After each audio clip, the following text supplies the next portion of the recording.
Viewers' discretion is advised.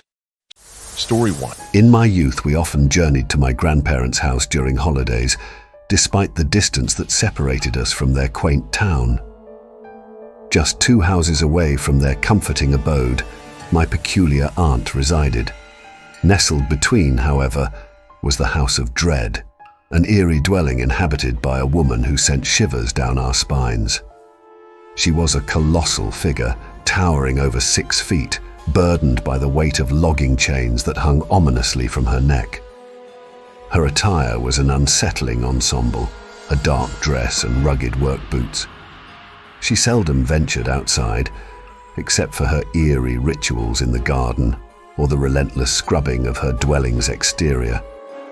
The building itself seemed to recoil from her touch. During these unsettling moments, she would unleash a torrent of chilling insults and ominous warnings upon us children, invoking the name of the devil. The adults, burdened by their own apprehensions, implored us to steer clear of her ominous presence. We heeded their advice, sprinting in fearful haste between my aunt's house and our grandparents', for her malevolent eyes never wavered from their watchful vigil through the windows. Then came that fateful Halloween night, when a cousin's dare compelled us to approach her sinister threshold. Fear gnawed at my very soul, yet I couldn't bear the label of coward. Driven by peer pressure, we rang her doorbell, and the night was pierced by a cacophony of thunderous crashes, as if doors were being slammed shut with infernal force.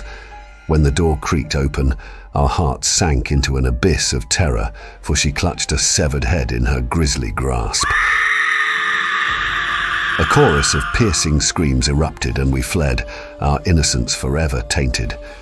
The adults scolded us, asserting that it was but a Halloween decoration, a chilling reminder that we deserved our frightful ordeal.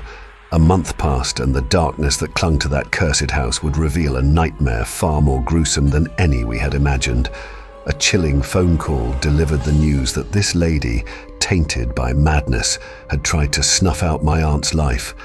She ambushed my aunt as she carried groceries, an innocent cousin cradled in her arms. Armed with a rope saw, the lady approached, encircling the noose-like device around my aunt's neck with chilling intent. My aunt, consumed by terror, fought back, kicking the door and summoning her gallant uncle to her rescue. With a fire poker, he subdued the malevolent presence, sparing my aunt from her insidious plot. The ensuing police investigation would unveil a labyrinth of horror. Beneath her accursed abode, tunnels wove a web of malevolence creeping toward my aunts, my grandparents, and another neighbor's homes.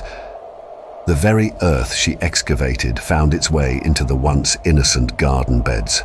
In the depths of her subterranean sanctum lay a grotesque shrine adorned with severed heads, an unholy testament to her malevolence. My aunt emerged from this ordeal with her life, but she now bears a scar, a chilling memento of the darkness that had once sought to claim her. Story 2.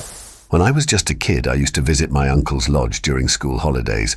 The lodge was nestled on an expansive property that stretched into the wilds of the nearby bushland. My brother and I never ran out of adventures to embark upon. One day, with my faithful dog by my side, we ventured near an empty creek. It was a day like any other, except it wasn't. Without warning, my dog darted into the dense thicket of trees, leaving me alone in the wilderness. Everyone else had gone into town, and my father lay asleep inside the lodge. I had no choice but to chase after my wayward companion. His speed outmatched mine, and I soon found myself hopelessly lost. Panic clawed at the edges of my mind as I searched for my dog, disoriented and terrified.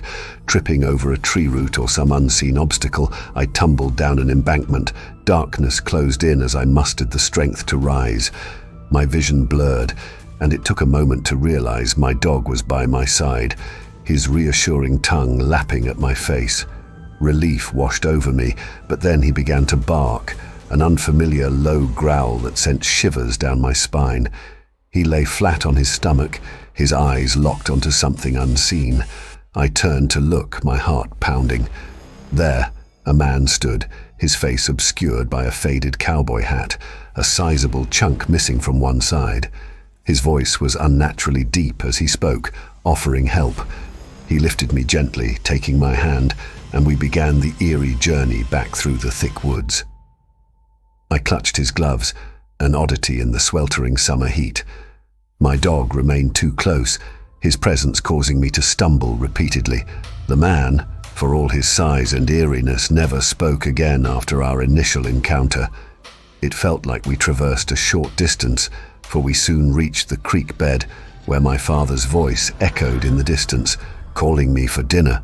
I bolted towards the lodge, realizing I hadn't thanked the stranger who had rescued me. I turned to shoot my gratitude, but he had vanished, leaving me to assume he was in a hurry.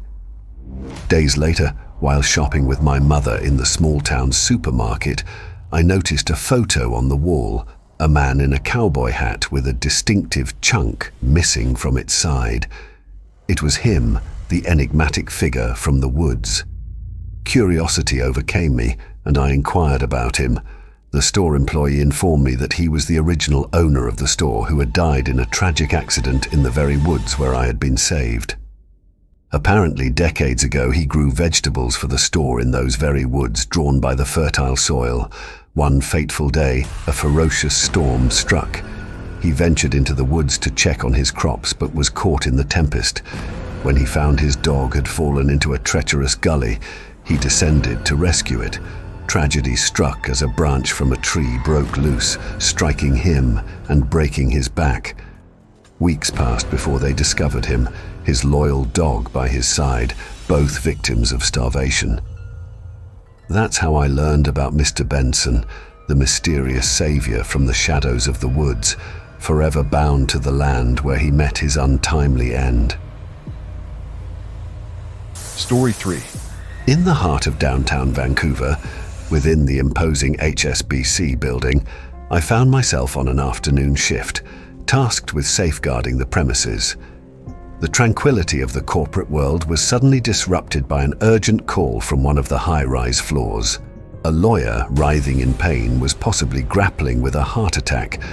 Swiftly, I grasped the automated external defibrillator, AED, and transmitted an urgent request for paramedics, my voice laced with tension. The elevator doors closed around me, carrying me upwards towards the looming unknown. Upon arrival, I was met with a distressing sight. The lawyer, whom we shall refer to as Tom, lay sprawled upon the floor, his features contorted in agony.